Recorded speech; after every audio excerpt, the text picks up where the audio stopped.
నాటకాలు చూస్తా కూర్చోవాలి. భారతి స్కూల్లో 8th క్లాస్ చదువుతుందంట.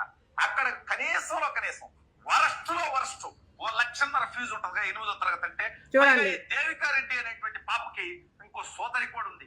ఆవిడ చదువుతుండగా ఆవిడ కూడా 1,00,000 వేసుకుందాం అదం దౌర్భాగ్యం కొద్ది కుటుంబ సభ్యులందరినీ తీసుకొస్తున్నారు. వచ్చింది ఆ పాప దేవికారెడ్డి కాకుండా మళ్ళీ వాళ్ళ సిస్టర్ని, వాళ్ళ అమ్మని, వాళ్ళ నాన్నని, ఇంకా అందరినీ తీసుకురండి రోడ్డు మీదకి. మీ బతుకులు ఎంతే కదా. ఐటీడీపీ వాళ్ళు, యూట్యూబ్ వాళ్ళు, మీరందరూ ఇయే కదా చేసేది. ఒకళ్ళు ఎవరన్నా ముందుకు వచ్చారని అంటే దాన్ని ఓరవలేక చూడలేక అసూయతో ఈ విధంగా ట్రోల్స్ చేస్తూ ఉంటారు. ఇయే మీ బతుకులు.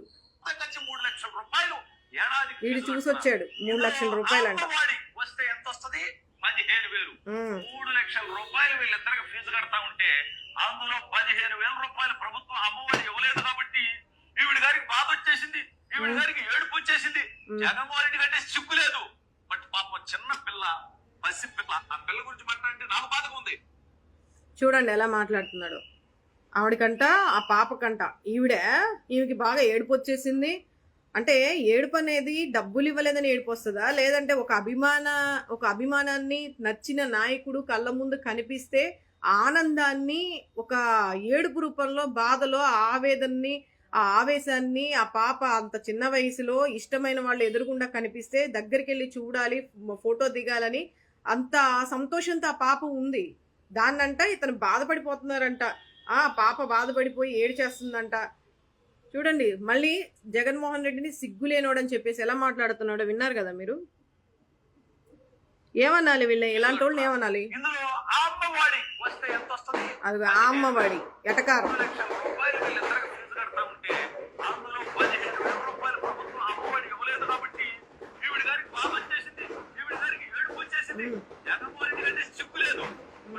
చిన్న పిల్ల, పసి పిల్ల, ఆ పిల్ల గురించి మాట్లాడితే నా బాధ ఉంది. కానీ ఈ దౌర్భాగ్యం చేసింది ప్రజలే తెలియజేయాలి. ఈ పాప తల్లిదండ్రులైన బాధ్యత తీసుకుంటూ మనకెందుకు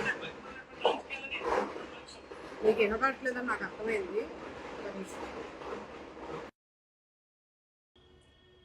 పైగా ఈ దేవికారెడ్డి అనేటువంటి పాపకి ఇంకో సోదరి కూడా ఉంది. ఆవిడ చదువుతుండగా ఆవిడ కూడా 1,00,000 వేసుకుందాం అదం దౌర్భాగ్యం కొద్ది మొత్తం కలిసి 3 లక్షల రూపాయలు ఏడాదికి ఫీజు కడుతున్నారు.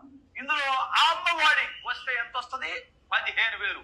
3 లక్షల రూపాయలు వీళ్ళిద్దరికి ఫీజు కడతా ఉంటారు. వాళ్ళ తల్లిదండ్రులు ఫీజులు కట్టుకుంటే దౌర్భాగ్యం ఏంట్రా? నీకు దౌర్భాగ్యమా, వాళ్ళకి దౌర్భాగ్యమా? ఏం మాట్లాడుతున్నాడు ఈడు? అసలు కడుపుకు అన్నం తింటున్నాడా, గడ్డేమన్నా తింటున్నాడా? దౌర్భాగ్యం కొద్దీ ఫీజులు కట్టుకుంటున్నారంట. నువ్వు మరి ఊరికే చదివిపించేస్తున్నట్టున్నావు స్కూల్లో. నీకు ఎవరో ఉండి చదివిపిస్తున్నారా? 15,000 రూపాయలు ప్రభుత్వం అమ్మఒడి ఇవ్వలేదు కాబట్టి ఈవిడ గారికి బాధ వచ్చేసింది, ఈవిడ గారికి ఏడుపు వచ్చేసింది.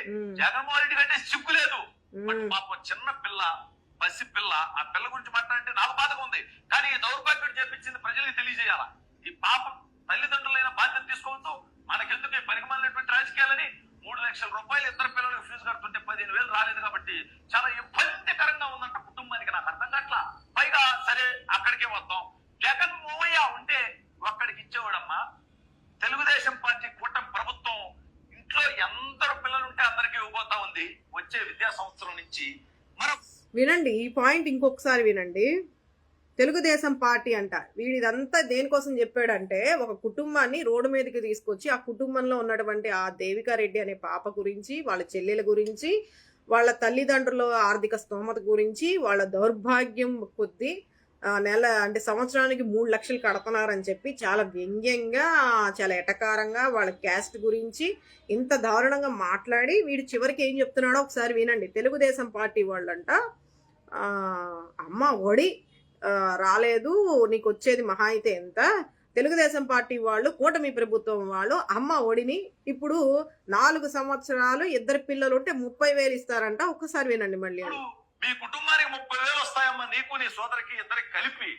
మరి రాబోయే 4 సంవత్సరాలు కూడా అంతే రాబోతున్నాయమ్మా.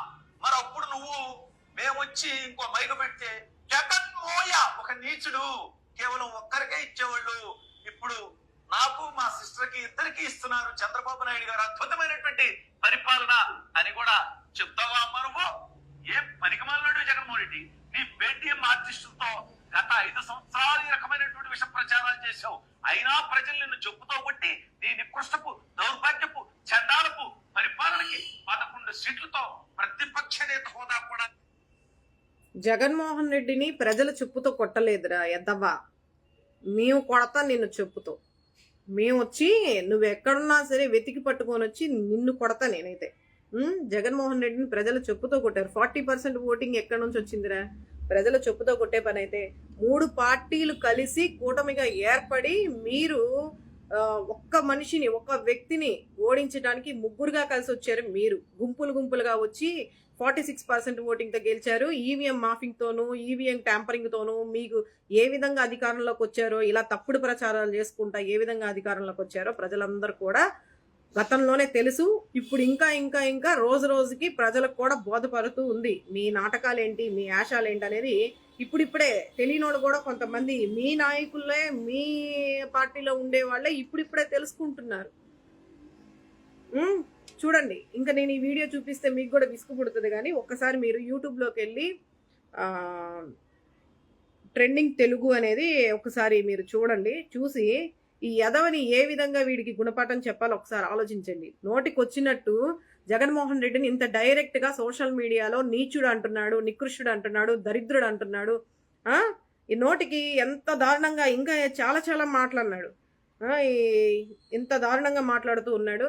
కూటమి ప్రభుత్వం అంట 30,000 ఇస్తుందంట, ఒక్కొక్కరికి 15,000 అంట. మరి ఏది 9 నెలలు అవుతుంది ఇంతవరకు ఏది 15,000? ఎంతమందికి వేశారు? ఎంతమంది పిల్లలకి వేశారు?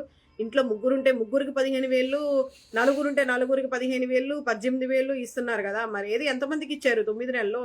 ఈ సంవత్సరం లెక్క చెప్పబోయి ఫస్ట్ నువ్వు.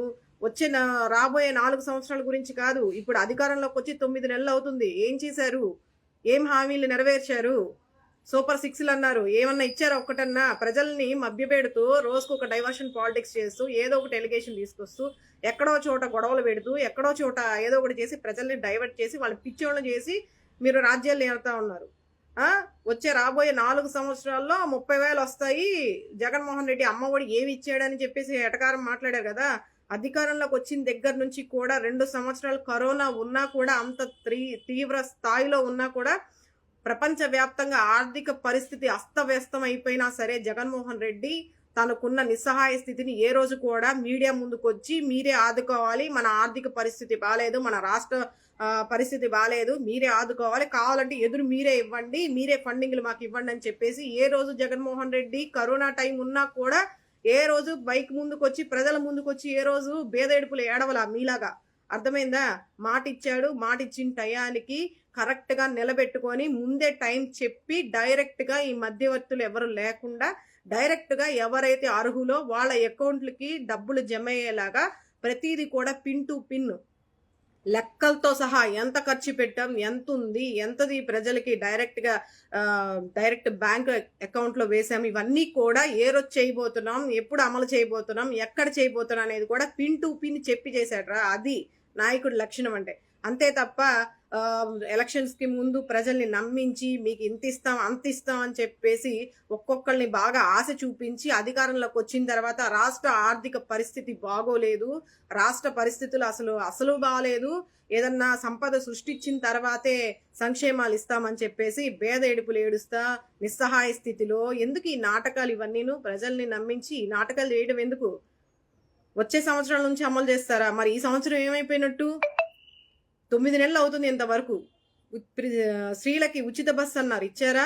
నిరుద్యోగ భృతి 3,000 అన్నారు, ఇచ్చారా? ఆడపిల్లలకి 18 సంవత్సరాలు దాటిన తర్వాత డబ్బులు 1,500 ఇస్తా అన్నారు, ఇచ్చారా? ఏం చేశారు మీరు? గ్యాస్ సిలిండర్లు 3 ఇస్తా అన్నారు, ఇచ్చారా? 3 అని చెప్పి 1 ఇవ్వడము, కొంతమందికే ఇవ్వడము, అర్హులైన వాళ్ళకి. వాళ్ళకి ఏదో ఒకటి అంటే ఏదో ఒకటి చెప్పేసేసి వాళ్ళకి ఏదో ఒక ఎలిగేషన్ పెట్టేసి చాలా మందిని కూడా ఖాతాదారులని తొలగించేయడం, ఇలాంటి పనులే కదా మీరు చేస్తుంది. వాలంటరీ వ్యవస్థని కొనసాగిస్తా అన్నారు, చేశారా? ఏం చేశారు మీరు? ఏం చేశారు? మళ్ళీ మీకు సిగ్గు శరం లేకుండా మీడియాల ముందుకు వచ్చి మీకంటూ ఒక యూట్యూబ్ ఛానల్స్ పెట్టుకొని ఈ విధంగా సిగ్గు లేకుండా ఇంకా ప్రజల్ని ఎంత నమ్మబలుకుతూ ఉంటారు? ఖచ్చితంగా మీ అందరూ కూడా ఎవరైతే తప్పుడు ప్రచారాలని చేస్తూ ఉన్నారో, ఒక కుటుంబాన్ని రోడ్డు మీదకి తీసుకొచ్చి కుటుంబాన్ని కూడా వేరే వాళ్ళ కుటుంబాన్ని, ఆడపిల్లల కుటుంబాన్ని ఒక రాజకీయంగా మీరు మలుచుకొని ఏదో పైకి ఎదగాలని చూసుకుంటున్నారేమో, ఇంకా ప్రజల్ని నమ్మించాలని చూస్తున్నారేమో. మీలాంటి వాళ్ళందరికీ కూడా కఠినమైనటువంటి శిక్షలు ఖచ్చితంగా ఉంటాయి. ఖబర్దార్.